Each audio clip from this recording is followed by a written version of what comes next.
Peggy 18.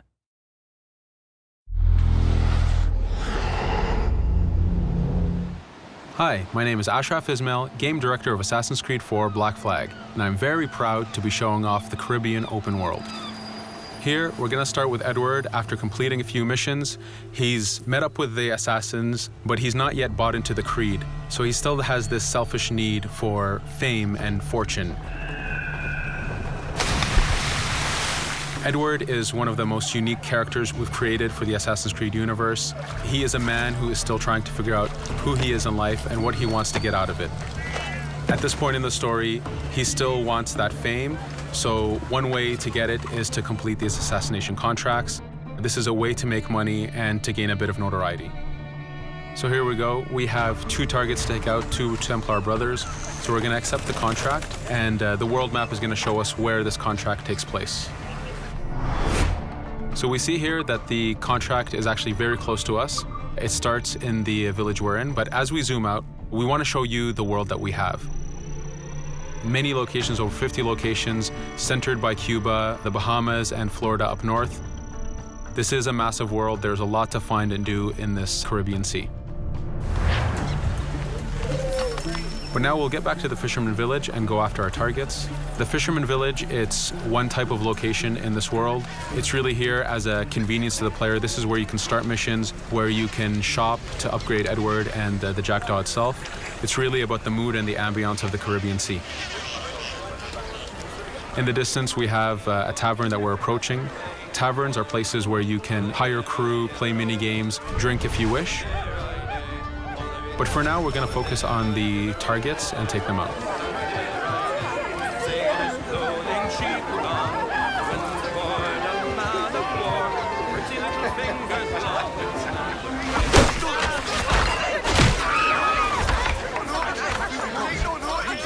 Now that we've taken out one brother, the other one's going to bolt. Just like classic ACs, we can chase him down and take him out that way, but there's many ways to complete this contract. We can use the new free aim system to shoot him this way, to eliminate him that way.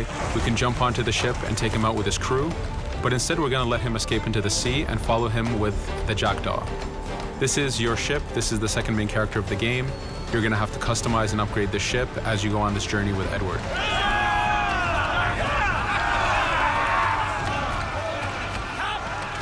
We've seamlessly gone from a ground chase right into a naval chase. We could destroy the ship and complete the contract that way, but instead, using the spyglass, we can see that he's carrying a lot of rum. Rum is important in the economy system. It's one way of making a lot of money if you sell it properly. So instead of destroying the ship, we're going to plunder that ship. Fire! Here you can see the upgrades that we've made into the naval combat. Using the front cannons, you can shoot chain shots to slow down the ship. Using the new round shot mechanic of trajectory aiming, you can aim for the hull and do a lot of damage this way. This specific enemy is what we call a frigate. Frigates are the type of ships that you need to destroy as fast as you can, because the longer the fight lasts, the more damage they're capable of doing. We have other enemy types like the Charger or the Man of War. The Man of War is a massive ship capable of carrying over 100 cannons. These are ships that you really need to upgrade to be able to face.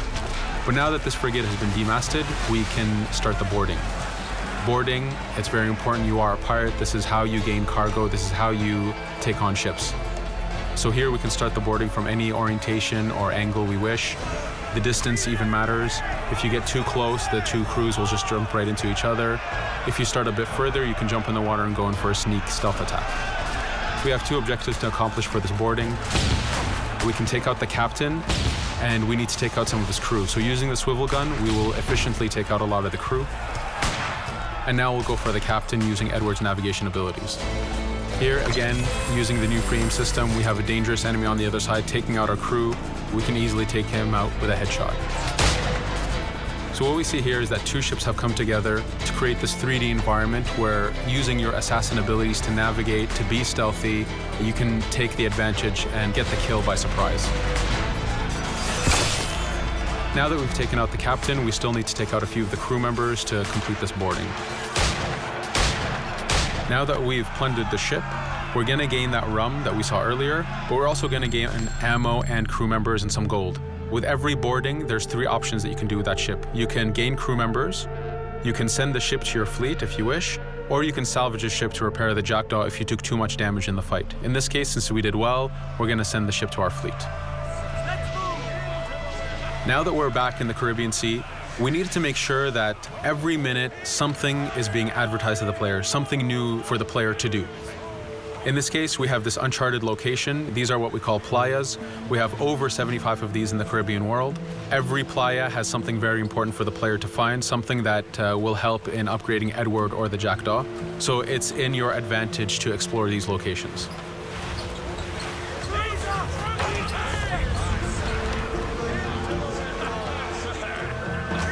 Again, for us, seamlessness is very important.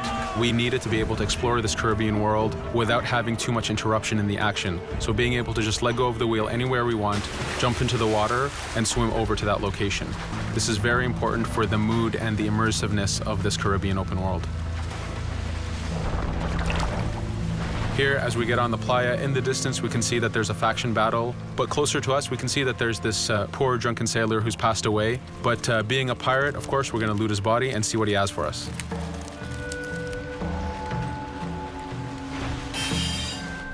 So we found a treasure map. This treasure map is asking us to go to an island called Misteriosa. Every time you find one of these, you know that you're going to find a treasure that is linked to the progression of the Jackdaw or Edward, so they are very valuable. Here we're going to take a look at that faction battle. We have a British ship facing off against a Spanish ship. We could jump in and take advantage of this opportunity, allowing each ship to weaken the other and for us to plunder both. But now we're going to make our way back to the Jackdaw. Again, this is the second main character of the game. There's a lot of customization and a lot of upgrading to do on the Jackdaw. You can upgrade all the weapons to fit the playstyle you wish. Now, as we get onto the Jackdaw, we can see that the crew is cheering for us. Edward has a really close relationship with his first mate, Adewale, standing right there, and with his crew. And this is something that you'll see later in the demo, that we can lose and gain crew members. Again, using the spyglass, we can really see the contents of a ship, but you can also assess the danger and threat level of these ships. But for now, we're going to continue to Misteriosa to find that treasure. Here we've crossed into a harpooning zone. The harpooning system is connected to the hunting system, which is used for upgrading Edward himself. So you can upgrade the number of weapons he carries, the ammo that you can carry, and even his health. But for now, we've moved past that zone and we've got into a storm. Storms are very dangerous. If you're not careful, if you don't know how to navigate a storm, you will take damage to your ship and you will lose crew members. In the distance, we can see a water spout. This is a tornado in the ocean. These are very dangerous. They can suck you in, and when they do, they tear the ship apart and take out your crew. Here we can see its effect on a ship. This poor ship got sucked in and got destroyed. Storms are very dangerous, but we wanted the player to take advantage of this. When you've mastered a storm, when you know how these systems work, you can pull enemies into a storm and let the storm do damage for you. So there is a strategic element to using a storm in the world.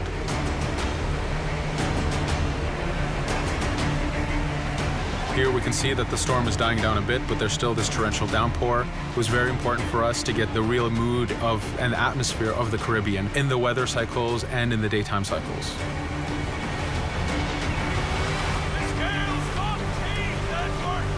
But here, since we've survived the storm, did pretty well, let's order our crew to sing. Sea shanties are a part of this game. It's a collectible that you can find in the world. So the more you find, the bigger playlist you have for your crew. But for now, we've made it to Misteriosa. So again, we're going to seamlessly get off our ship and explore this location. Misteriosa is a Mayan ruin. Mayan ruins are heavy with stealth and navigation capacities. There's a lot of treasures and hidden discoveries to be found in these locations.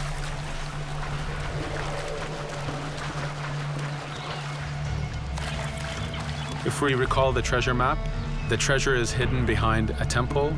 So just by quickly looking around, we can see that temple looks about right. So that's our objective, we'll head there. As we go this way, we can see there's a lot of guards on the beach. We could go in and fight them if we wish to, but to show off that this is a mini open world, we're gonna try to find a different route to get to our objective. Here, we've seen a guard. We don't wanna alert him, and we don't wanna alert the guards on the beach, so we're gonna use our stealth ability to take him out silently.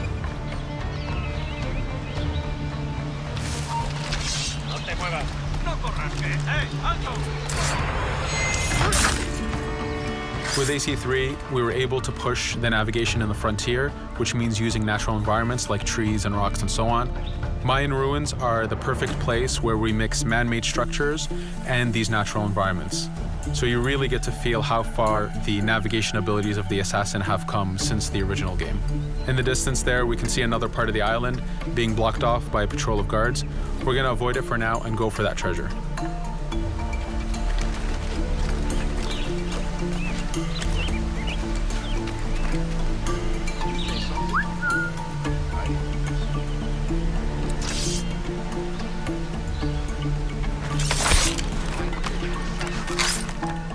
It's important for us to be able to give the players new tools, specifically for stealth. In this case, we have the blowpipe. Using the berserk darts, you make your enemies go crazy. Effectively, this means that they'll attack anything and everything in sight, including their own friends, animals, or Edward if he was in the way. So you do have to be careful with how you use it. But now that we've caused a distraction, if we happen to fall down there, at least there's already a bit of damage done for us. But using our navigation skills, we're able to get past that area without any trouble. There in the distance, you can see the jackdaw placed exactly where you left it when you got onto this location. It's really important for us to show the beauty of this Caribbean world. The Caribbean has some amazing vistas, and we pushed ourselves to replicate this in the game.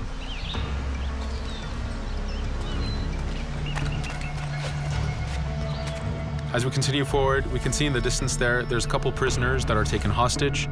This is a scenario that you need to use stealth. If you're detected by those guards, they will kill the hostages.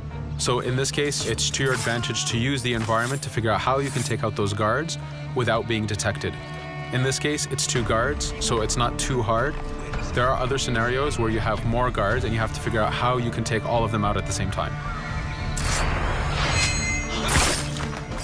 Now that we've freed these prisoners, they are more than happy to join our crew.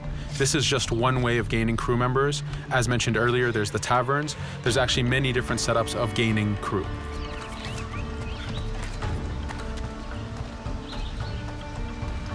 Here, we're going to go back to the treasure map. We can see that the treasure is actually behind the temple near a fountain. So if we just look around, we can see that it's around here.